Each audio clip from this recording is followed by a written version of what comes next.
Subscribe करिए हमारा channel crazy GK trick और लेटेस्ट वीडियो नोटिफिकेशंस के लिए इस बेल आइकन को दबाएं। Hello friends, welcome to crazy GK trick. आज के इस वीडियो में हम बात कर रहे हैं प्राचीन भारत की एंशिएंट हिस्ट्री। बहुत ही इंपॉर्टेंट लेक्चर है। बहुत से स्टूडेंट को कंफ्यूजन होता है इस टॉपिक में। मैंने बहुत अच्छे से सिंप्लीफाई किया इस टॉपिक को। आपको जस्ट लेक्चर देखना है, एक स्टोरी के हिसाब से मैं आपको बताऊंगा और आपको ऐसा देखना है कि कोई मूवी चल रही है। याद करने की कोशिश बीच में बिल्कुल भी मत कीजिएगा। एक बार लेक्चर कंप्लीट हो जाए फिर आप दोबारा प्ले करके उसको याद कर लीजिएगा। मैंने एक लास्ट में क्वेश्चन आंसर टेस्ट इंक्लूड करा है जो कि बहुत ही इंपॉर्टेंट है। एक बार आप जब थ्योरी सेक्शन कंप्लीट कर ले उसके बाद में वो क्वेश्चन आंसर टेस्ट जरूर लगाइएगा, क्योंकि मैंने लास्ट में वो क्वेश्चन इंक्लूड करे हैं जो दो दो तीन तीन बार क्वेश्चन रिपीट हो रहे हैं एग्जाम्स में। तो जरूर लगाइएगा क्वेश्चन आंसर सेट। इस लेक्चर में दोस्तों मैं आपको 5000 साल पहले से स्टार्ट करूंगा, ठीक है, सिंधु सभ्यता से, और आपको धीरे धीरे करके कहां तक लेकर आऊंगा, 712 ईस्वी, जहां पर मोहम्मद बिन कासिम ने भारत पर आक्रमण करा था। हम वहां तक आपको मैं स्टोरी के माध्यम से लेकर आऊंगा। दोस्तों 712 ईस्वी के बाद में मध्यकालीन भारत चालू हो जाता है और वहां से मैंने लेक्चर आपको कंप्लीट करवा रखा है। तो चलिए दोस्तों हम लेक्चर को स्टार्ट करते हैं। अच्छे से फोकस्ड हो जाइए। चलिए तो फ्रेंड्स हम बात करते हैं आज से 5000 साल पहले की। जो सबसे पुरानी सभ्यता है वो है कौन सी? सिंधु हड़प्पा सभ्यता, इंडस वैली हड़प्पा सिविलाइजेशन, हम उसकी बात कर रहे हैं। तो देखिए ध्यान से सुनिए, सबसे पुरानी जो सभ्यता थी वो कौन सी थी? सिंधु सभ्यता। हड़प्पा सभ्यता जो है वो सबसे पुरानी सभ्यता है। सिंधु सभ्यता के लोग जो थे वो भारत के मूल निवासी द्रविड़ लोग कहलाते थे। क्या कहलाते थे? भारत के मूल निवासी द्रविड़ लोग कहलाते थे। अब बात आती है कि सिंधु सभ्यता की खोज हुई कैसे, पता कैसे चला इसके बारे में। 1857 में कराची और लाहौर के बीच रेल पटरी बिछाने के दौरान जॉन ब्रंटन और विलियम ब्रंटन को दो प्राचीन नगर हड़प्पा और मोहनजोदड़ो के बारे में पता लगा। और इस सभ्यता का नाम हड़प्पा इसलिए रखा गया क्योंकि जब इन दो नगरों के बारे में पता चला उसके बाद में जो उत्खनन का काम चालू हुआ, खोदने का काम चालू हुआ, पाकिस्तान के पंजाब प्रांत में स्थित हड़प्पा नामक स्थान पर पहली बार उत्खनन का खुदाई का काम चालू हुआ। इस वजह से इस सभ्यता का नाम क्या रख दिया गया? हड़प्पा सभ्यता रख दिया गया। ओके। हड़प्पा जो शहर था वो किस नदी के किनारे स्थित था? रावी नदी के किनारे स्थित था। जबकि मोहनजोदड़ो जो शहर था वो सिंधु नदी के किनारे स्थित था। चलिए दोस्तों आगे अब हम बात करते हैं। उत्खनन के फलस्वरूप बहुत सारी जानकारी प्राप्त हुई जिससे इस सभ्यता के बारे में अनुमान लगाया गया। क्या लगाया गया? देखिए तकरीबन 5000 साल पहले एक उच्च स्तरीय सभ्यता विकसित हुई थी जिसकी नगर नियोजन व्यवस्था उच्च कोटि की थी। लोगों को नालियों तथा सड़कों के महत्व का अनुमान था। सिंधु सभ्यता एक नगरीय सभ्यता थी। क्या थी? एक नगरीय सभ्यता थी। सिंधु सभ्यता के लोग ईंटों का प्रयोग करते थे। गुजरात का शहर लोथल सिंधु सभ्यता का एक प्रमुख बंदरगाह हुआ करता था। मोहनजोदड़ो में सबसे बड़ा भवन जो था वो कौन सा था? धान्यागार था। तो हमको ये नाम याद रखना है। आगे देखिए, विशाल स्नानागार, ग्रेट बाथ के बारे में भी पता चला जो कि कहां पर स्थित है? मोहनजोदड़ो में स्थित है। इसके बारे में पता चला। आगे देखिए दोस्तों, कांस्य से बनी नर्तकी की मूर्ति भी मोहनजोदड़ो से उत्खनन के फलस्वरूप प्राप्त हुई थी। उत्खनन के फलस्वरूप ये पता लगा कि सिंधु सभ्यता के जो लोग थे उनकी जो अर्थव्यवस्था थी उसकी ताकत क्या थी? कृषि और पशुपालन। हड़प्पा सभ्यता की बात की जाए तो वहां पर सभी धातुओं के अवशेष मिले बट लोहे के अवशेष नहीं मिले। तो इससे प्रूफ होता है कि सिंधु सभ्यता में अभी तक यहाँ पर लोहे की खोज नहीं हुई थी। ओके। वो खेती किया करते थे तो वो खेती के लिए जो हल यूज करते थे वो लकड़ी के हुआ करते थे। सिंधु सभ्यता के लोगों ने सबसे पहले किसका उत्पादन किया? कपास का उत्पादन किया। ओके। देखा जाए कि सिंधु सभ्यता का अंत कैसे हुआ तो एग्जैक्टली में इस बात का अभी तक प्रूफ नहीं हुआ है कि सिंधु सभ्यता का अंत सिंधु नदी में आई बाढ़ की वजह से हुआ है कि वहां पर अकाल पड़ने की वजह से हुआ है। इस बात का अभी तक प्रूफ नहीं मिल पाया है कि सिंधु सभ्यता का अंत कैसे हुआ। तो चलिए हमारी स्टोरी को आगे लेके जाते हैं। ये हमने बात करी आज से 5000 साल पहले की। उसके बाद समय निकलता गया। भारत में सबसे पहले ईरान के देश के लोगों ने प्रवेश करा जो कि क्या कहलाए? आर्यंस कहलाए। इन आर्यंस ने भारत के मूल निवासी द्रविड़ों को युद्ध में पराजित कर दिया और अपना शासन स्थापित कर लिया। ये बात हो रही है दोस्तों आज से 3200 साल पहले की बात हो रही है। ओके। तो इन आर्यंस ने अपना शासन स्थापित कर लिया और इनके द्वारा जो सभ्यता बनी थी वो क्या कहलाई? वैदिक सभ्यता। क्या कहलाई दोस्तों? वैदिक सभ्यता कहलाई। अब वैदिक सभ्यता के बारे में मैं आपको कुछ इंपॉर्टेंट पॉइंट्स बताता हूं, ध्यान से सुनिए। वैदिक जो सभ्यता थी वो कैसी सभ्यता थी? एक ग्रामीण सभ्यता थी। जो वैदिक सभ्यता के लोग थे, इनका मुख्य व्यवसाय क्या था? पशुपालन इनका मुख्य व्यवसाय था। लोहे से बने उपकरण वैदिक सभ्यता में प्राप्त हुए, इसका मतलब यहाँ पर लोहे की खोज हो चुकी थी। घोड़ा यहाँ पर एक महत्वपूर्ण पशु था। ये आर्यंस अस्त्र शस्त्र और कवच जैसे उपकरण बनाना जानते थे। तो फ्रेंड्स, वैदिक सभ्यता से रिलेटेड आपको चीजें क्लियर हुई। सबसे पहले नगरीय सभ्यता के बारे में हमने पढ़ा, सिंधु सभ्यता जिसका अंत हुआ, उसके बाद में क्या आई? वैदिक सभ्यता आई, मतलब एक ग्रामीण सभ्यता आई। और धीरे धीरे वापस से हम कहां पर शिफ्ट हुए? नगरीय सभ्यता की तरफ शिफ्ट हुए। और भारत को 16 महाजनपदों में बांट दिया गया। अब ये 16 महाजनपद मतलब 16 राज्यों में भारत को बांट दिया गया। कौन कौन से? मगध, अंग, काशी, कौशल, वज्जी, मल्लल, जेदी, वत्स, ये 16 राज्य हैं। इन राज्यों में सबसे शक्तिशाली जो राज्य था वो कौन सा था? मगध राज्य था। ओके। और सबसे बड़े राज्य की बात की जाए तो सबसे बड़ा राज्य कौन सा था? अवंतिका राज्य था, उज्जैनी। एमपीपीएससी में क्वेश्चन बनता है ये वाला, काफी इंपॉर्टेंट है। तो दोस्तों अब बात आती है कि मैं आपको बोल रहा हूं कि मगध जो था वो सबसे शक्तिशाली था, तो ऐसा क्यों? इसका कारण ये था कि मगध जो राज्य था इसके दोनों ओर नदी बहती थी। इस वजह से यहाँ की भूमि जो थी काफी उपजाऊ थी और कृषि योग्य भूमि थी। एग्रीकल्चर यहाँ पर काफी अच्छा होता था। इस वजह से ये राज्य जो था अपने आप में सक्षम राज्य था और काफी मजबूत राज्य था। और दोस्तों, विंध्याचल श्रेणी जो है वो देखिए मैप में आपको क्लियर हो रहा होगा, मगध के पास से बिल्कुल होती हुई निकल रही है। देखिए विंध्याचल श्रेणी, श्रेणी का मतलब क्या होता है? देखिए जंगल एरिया होता है पूरा। तो मगध जो ऐसा राज्य था, उनको लकड़ियां जो थी वो अच्छी खासी प्राप्त हो जाती करती थी जंगलों से। और यहाँ के जानवर जो थे जंगल के, उनको वो अपने युद्ध में उपयोग किया करते थे। हाथियों का पहली बार युद्ध में उपयोग किस राज्य ने किया था? मगध राज्य ने ही उपयोग किया था इनका। ठीक है, ये 2015 एसएससी का क्वेश्चन था, काफी इंपॉर्टेंट है, ध्यान रखिएगा। तो इस प्रकार से दोस्तों मगध जो राज्य था वो काफी शक्तिशाली राज्य था। और दोस्तों हमारा जो प्राचीन इतिहास है वो पूरा मगध के आसपास घूमेगा। तो आप बिल्कुल ध्यान से सुनिए इस बात को। यहाँ पर बहुत सारे राजा आए, अलग अलग राजा आए। इन राजाओं का क्या उद्देश्य था? ये जो 16 महाजनपद के बारे में आप देख रहे हैं, इन 16 महाजनपदों पर कब्जा करना। और सिर्फ एक ही ऐसा राजा था जिसने 16 महाजनपदों पर कब्जा कर लिया था, वो कौन था? सम्राट अशोक। उसके बारे में हम आगे बात करेंगे। अब एक इंपॉर्टेंट पॉइंट और सुनिए कि 16 महाजनपदों का उल्लेख एक बौद्ध ग्रंथ में किया गया है। उस बौद्ध ग्रंथ का नाम एग्जाम में अक्सर पूछा जाता है। तो वो बौद्ध ग्रंथ कौन सा है? देखिए अंगूर है। कौन सा है? अंगूर। इसके अंदर 16 महाजनपदों का उल्लेख किया गया है। अब देखिए दोस्तों, ये हमारी ट्रिक थी। जो बौद्ध ग्रंथ था उसका नाम है अंगुत्तर निकाय। क्या है दोस्तों? अंगुत्तर निकाय। आपके दिमाग में सेट हो चुका होगा अंगूर वाली इमेज। अब जब भी एग्जाम में अगर ऐसा आएगा कि 16 महाजनपदों का उल्लेख एक बौद्ध ग्रंथ में किया है, तो वो किसमें किया है? अंगूर में किया है। हमको ऐसे ध्यान रखना है, किसमें किया है? अंगूर में किया है। और अंगूर से हम आसानी से पहुंच जाएंगे अंगुत्तर निकाय तक और हमारा क्वेश्चन बन जाएगा। अब बात करते हैं दोस्तों हम मगध महाजनपद की, कि कौन कौन से राजवंश यहाँ पर आए, किन किन राजाओं ने राज करा, वो सारा हम डिस्कस करेंगे। ठीक है, और कौन कौन से वंश इंपॉर्टेंट है जिनसे क्वेश्चंस बनते हैं वो भी मैं आपको बताऊंगा। तो देखिए, मगध महाजनपद की प्रारंभिक जानकारी जो मिलती है वो कहां से मिलती है? महाभारत से मिलती है। और मगध की सबसे पहली प्राचीन राजधानी जो थी वो कौन थी? गिरिब्रज थी, राजगृह थी। क्या थी? गिरिब्रज राजगृह थी मगध की सबसे प्राचीन राजधानी। मगध पर सबसे पहले बिंबसार आए। बिंबसार ने हर्यक वंश की स्थापना करी। किसकी करी? हर्यक वंश की स्थापना करी। उसके बाद में शिशुनाग आया, उसने नाग वंश की स्थापना करी। उसके बाद महापद्मानंद आए, उसने नंद वंश की स्थापना करी। और इसी नंद वंश का अंतिम शासक जो था घनानंद, उसको चंद्रगुप्त मौर्य ने अपने गुरु चाणक्य की सहायता से युद्ध में पराजित कर दिया था और चंद्रगुप्त मौर्य ने मौर्य वंश की स्थापना कर दी थी। तो दोस्तों ये हमारा पहला फेज है। इसके बाद और भी वंश आए हैं, हम उनको थोड़ा बाद में डिस्कस करेंगे। सबसे पहले हम इन चारों को डिस्कस करेंगे। ओके, इन चारों वंश में सबसे इंपॉर्टेंट है मौर्य वंश। मौर्य वंश से काफी ज्यादा क्वेश्चंस बनते हैं, बट हम इन तीन वंशों को भी कवर करेंगे, जिसमें हर्यक वंश और नंद वंश से भी एग्जाम में क्वेश्चंस देखने को मिलते हैं। नाग वंश से आपको बस इतना याद रखना है कि नाग वंश के संस्थापक कौन थे? शिशुनाग थे। क्लियर? चलिए अब मैं आपको हर्यक वंश और नंद वंश के बारे में कुछ इंपॉर्टेंट पॉइंट बता देता हूं। उसके बाद में हम स्टार्ट करेंगे चंद्रगुप्त मौर्य, मतलब मौर्य वंश से स्टार्ट करेंगे।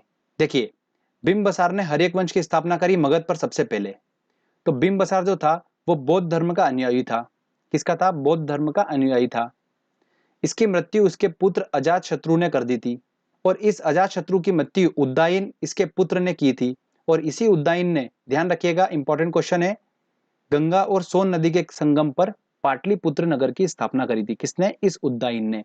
बीपीएससी एग्जाम में, बिहार पीएससी के एग्जाम में क्वेश्चन पूछा जाता है, ये काफी इंपॉर्टेंट क्वेश्चन है। इसके बाद कौन सा वंश आया था? नाग वंश आया था, जिसकी स्थापना शिशुनाग ने करी थी। उससे हमको बस संस्थापक का नाम याद करना है। उसके बाद कौन सा वंश आया था? नंद वंश आया था। तो चलिए हम बात करते हैं नंद वंश की। इसकी स्थापना किसने करी थी? महापद्मानंद ने करी थी। और नंद वंश के समय में मेसोदोनिया के सरदार सिकंदर ने भारत पर आक्रमण किया। सिकंदर ने पौरव राजा पोरस के साथ में झेलम नदी के किनारे युद्ध लड़ा था और इसमें सिकंदर ने राजा पोरस को हरा दिया था। और ये युद्ध किस नाम से जाना गया? हाइडे स्पिन के युद्ध के नाम से जाना गया। ये काफी इंपॉर्टेंट है। इसकी मृत्यु जो थी सिकंदर की, वो ज्वर की वजह से बेबीलोन में हो गई थी। कहां पर हुई थी? बेबीलोन में। अंतिम शासक जो था नंद वंश का, वो कौन था? घनानंद था। और इसी घनानंद को चंद्रगुप्त मौर्य ने अपने गुरु चाणक्य की सहायता से युद्ध में पराजित कर दिया था और मगध पर मौर्य वंश की स्थापना कर दी थी। तो चलिए अब हम बात करते हैं मौर्य वंश की। तो देखिए काफी इंपॉर्टेंट है मौर्य वंश। यहाँ से काफी क्वेश्चंस बनते हैं, तो ध्यान से सुनिए बिल्कुल एक एक बात। इस वंश का संस्थापक कौन था? चंद्रगुप्त मौर्य था। इसके गुरु का नाम क्या था? चाणक्य था। चाणक्य का वास्तविक नाम क्या था? विष्णुगुप्त और कौटिल्य था। इसने अर्थशास्त्र नामक पुस्तक लिखी है। किसने? चाणक्य ने। और इस पुस्तक में राजनीतिक संबंधी बातों का उल्लेख किया गया है। मौर्य वंश की प्रचलित मुद्रा जो रही थी, वो क्या रही थी? पण रही थी। चंद्रगुप्त मौर्य के शासनकाल में सिकंदर के सेनापति सेल्यूकस निकेटर ने आक्रमण किया था और इस सेल्यूकस निकेटर के राजपूत का नाम क्या था? मेगस्थनीस था। ये काफी इंपॉर्टेंट क्वेश्चन है, पूछा जाता है कि मौर्य वंश के राजपूत का नाम क्या था? तो मेगस्थनीस था। ओके। और इस मेगस्थनीस ने इंडिका नामक पुस्तक लिखी थी। क्या लिखी थी? इंडिका नामक पुस्तक इसने लिखी थी। और इस चंद्रगुप्त मौर्य ने यूनानियों का अंत कर दिया था। आगे बात करते हैं हम। सेल्यूकस निकेटर की पुत्री कार्नेलिया के साथ में चंद्रगुप्त मौर्य ने विवाह किया था और इसने भारत के 8 महाजनपदों पर कब्जा किया था। किसने? चंद्रगुप्त मौर्य ने। चंद्रगुप्त मौर्य ने अपने जीवन के अंतिम समय में जैन धर्म को स्वीकार किया था। और इसकी मृत्यु कहां पर हो गई थी? श्रवण बेलगोला में उपवास के दौरान इसकी मृत्यु हो गई थी।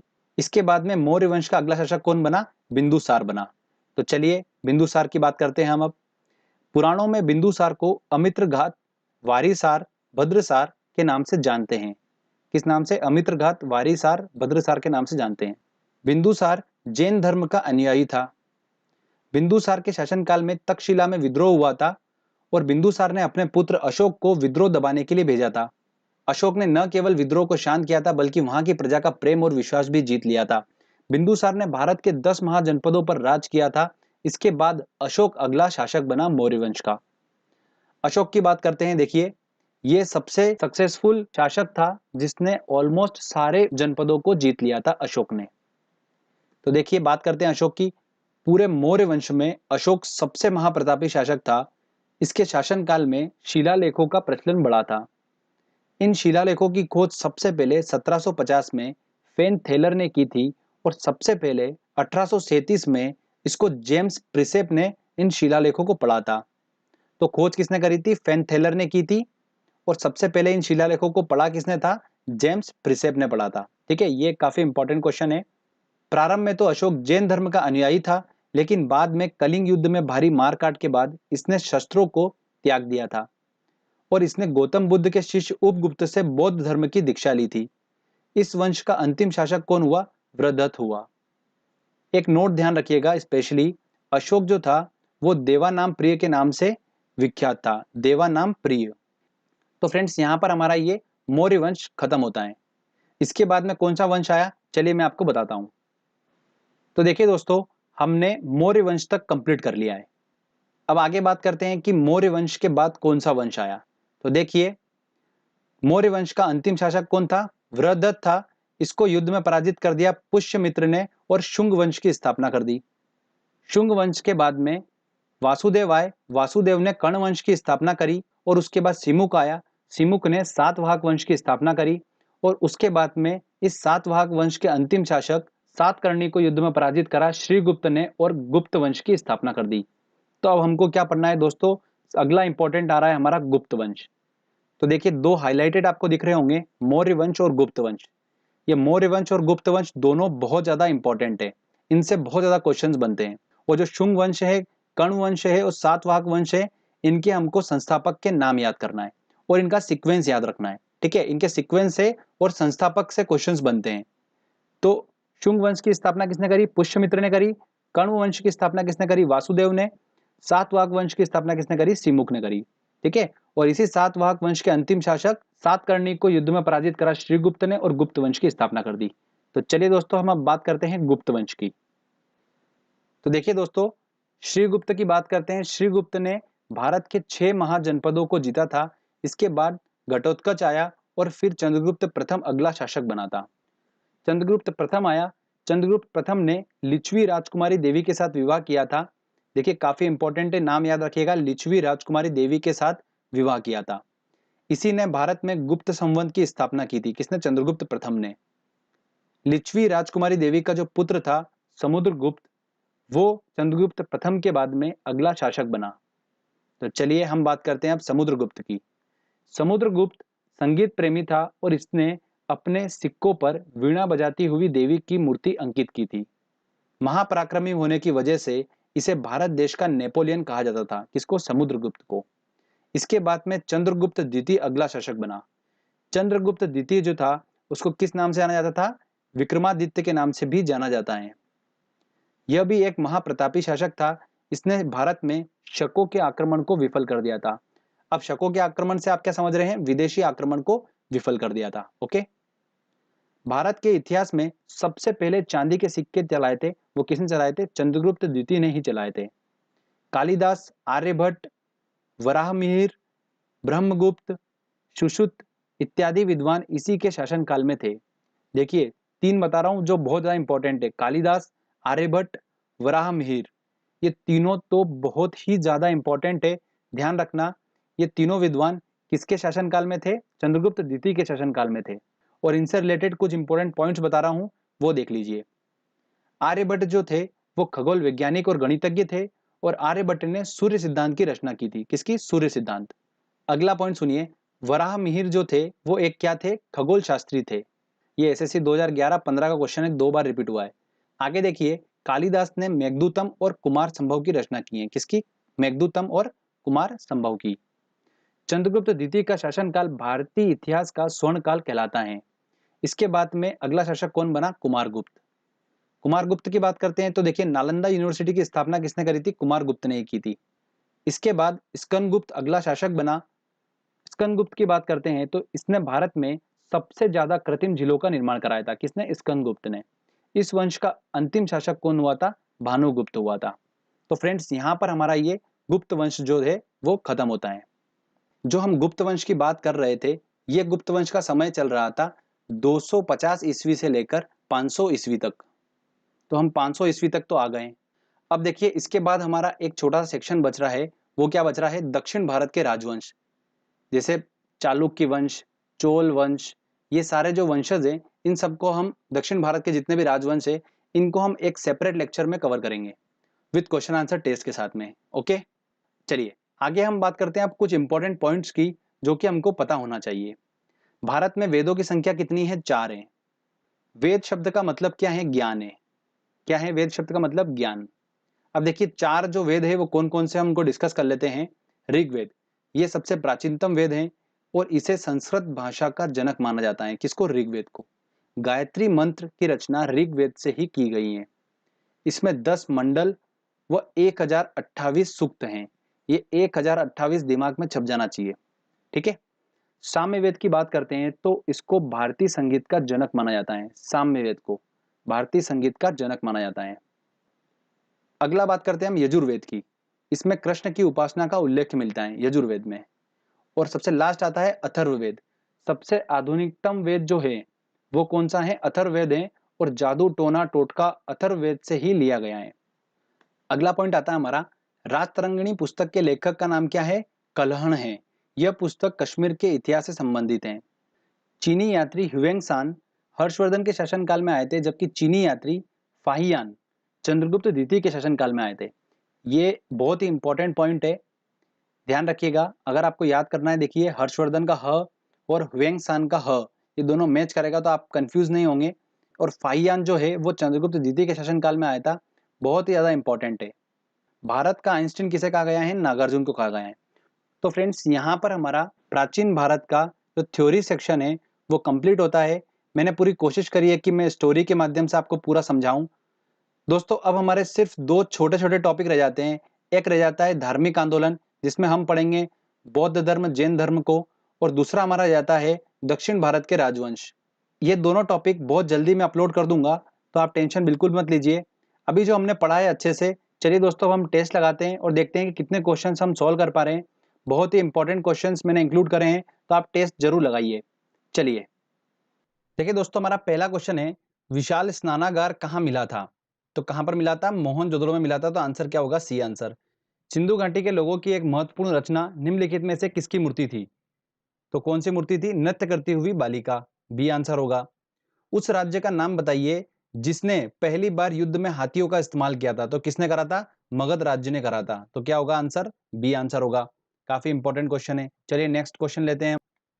सिंधु घाटी का बंदरगाह का क्या नाम था? तो बंदरगाह क्या नाम था? लोथल बंदरगाह। तो बी आंसर होगा। सिंधु अर्थव्यवस्था की ताकत थी, क्या थी सिंधु अर्थव्यवस्था की ताकत? कृषि थी। तो क्या आंसर होगा? ए आंसर होगा। सिंधु सभ्यता के घर किससे बनाए जाते थे? तो ईंटों से बनाए जाते थे, इसके साक्ष्य मिले थे। तो ए आंसर होगा। चलिए नेक्स्ट क्वेश्चन लेते हैं। हड़प्पा सभ्यता से अभी तक किस धातु की प्राप्ति नहीं हुई है? तो लोहे की प्राप्ति नहीं हुई। तो डी आंसर होगा। देखिए कथन ए बोल रहा है हड़प्पा तथा मोहनजोदड़ो अब विलुप्त हो गए हैं, ये बिल्कुल सही बात है। कथन आर बोल रहा है कि वे उत्खनन के दौरान प्रकट हुए, बिल्कुल सही। तो आर जो है वो ए की सही स्पष्टीकरण कर रहा है। तो देखिए ए और आर दोनों सही हैं। आर ए का सही स्पष्टीकरण कर रहा है, मतलब ए आंसर होगा। नेक्स्ट क्वेश्चन देखिए, प्रसिद्ध गायत्री मंत्र कहां से लिया गया है? तो कहां से लिया गया है? ऋग्वेद से लिया गया है। तो ए आंसर होगा। ठीक है, नेक्स्ट क्वेश्चन लेते हैं। किसकी सेना ने ग्रीक शासक सिकंदर के साथ झेलम नदी पर युद्ध लड़ा था? तो किसने लड़ा था? पोरस ने, राजा पोरस ने लड़ा था। तो क्या आंसर होगा? सी आंसर होगा। अगला क्वेश्चन देखिए, निम्नलिखित मगध के राजवंशों को क्रमानुसार अपने को जमाना है। देखिए नंद वंश, शिशुनाग वंश, मौर्य वंश और हर्यक वंश। सबसे पहले हर्यक वंश की स्थापना करी थी, उसके बाद शिशुनाग वंश, फिर नंद वंश और मौर्य वंश।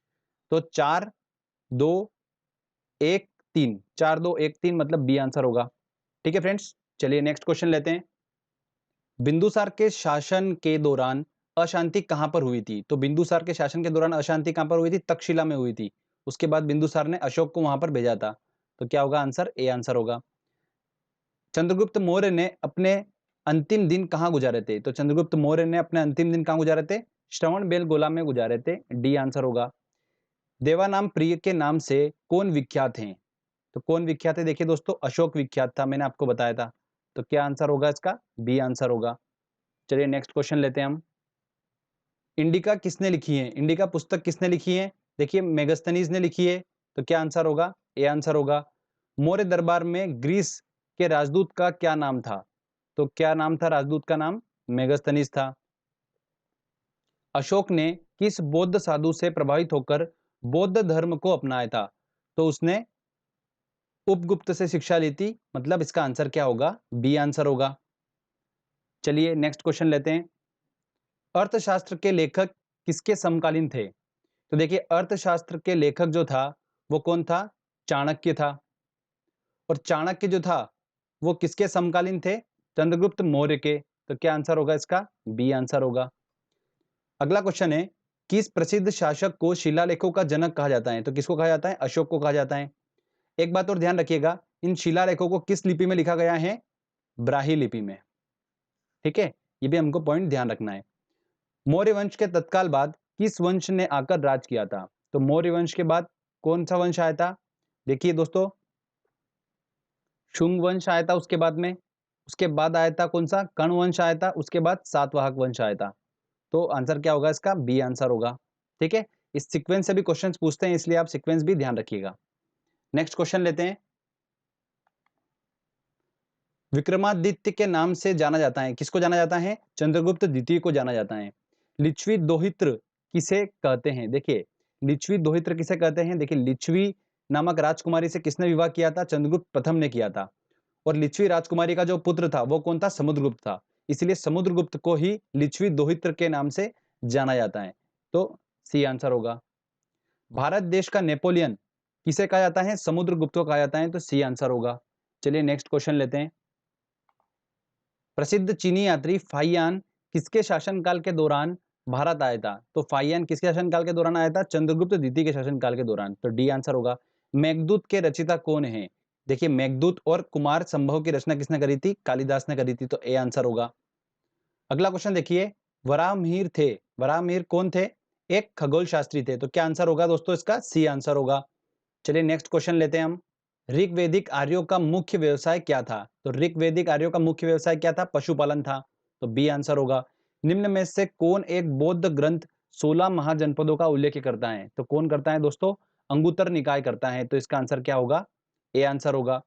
मगध के किस राजा ने राज्य के लालच में अपने पिता की मृत्यु कर दी थी? तो किसने करी थी? अजातशत्रु ने करी थी। बिंबिसार की हत्या कर दी थी इसने। तो क्या आंसर होगा? बी आंसर होगा। चलिए नेक्स्ट क्वेश्चन लेते हैं। अशोक के शिलालेखों को पढ़ने वाला प्रथम अंग्रेज कौन था? तो पढ़ने वाला कौन था प्रथम अंग्रेज? देखिए खोज किसने करी थी? फेन थेलर ने करी थी। और पढ़ने वाला पहला कौन था? जेम्स प्रिसेप था। तो आंसर क्या होगा? सी आंसर होगा। ठीक है, तो कंफ्यूज मत होइएगा, काफी इंपॉर्टेंट क्वेश्चन है ये, एग्जाम में पूछा जाता है। तो फ्रेंड्स जो मैंने आपको ये क्वेश्चंस करवाए हैं ये काफी इंपॉर्टेंट क्वेश्चन है, सारे बार बार एग्जाम में रिपीट हो जाते हैं क्वेश्चन ये। तो आई होप आपने सारे क्वेश्चन सॉल्व कर लिए होंगे। तो फ्रेंड्स हमने टॉपिक को पहले अच्छे से समझा, उसके बाद में हमने एक very important question answer test भी लगाया। तो फ्रेंड्स इस टॉपिक से हमारा एग्जाम में नंबर बिल्कुल पक्का है, आप बिल्कुल टेंशन मत लीजिए। जो जो हमने टॉपिक अच्छे से पढ़े हैं उनसे अगर क्वेश्चंस आएगा तो आप आसानी से क्वेश्चन को सॉल्व कर लेंगे। तो फ्रेंड्स अगर आपको वीडियो अच्छा लगा है तो जल्दी से इस वीडियो को लाइक करिए, दोस्तों के साथ शेयर करिए और कमेंट करके बताइए आपको वीडियो कैसा लगा। अगर आपने अभी तक चैनल को सब्सक्राइब नहीं करा है तो प्लीज़ चैनल को सब्सक्राइब कर लीजिए, क्योंकि इस तरीके के जब भी वीडियो मैं अपलोड करूंगा आपको उसका बेनिफिट मिलता रहेगा। मिलते हैं दोस्तों अगले वीडियो में। जय हिंद, जय भारत।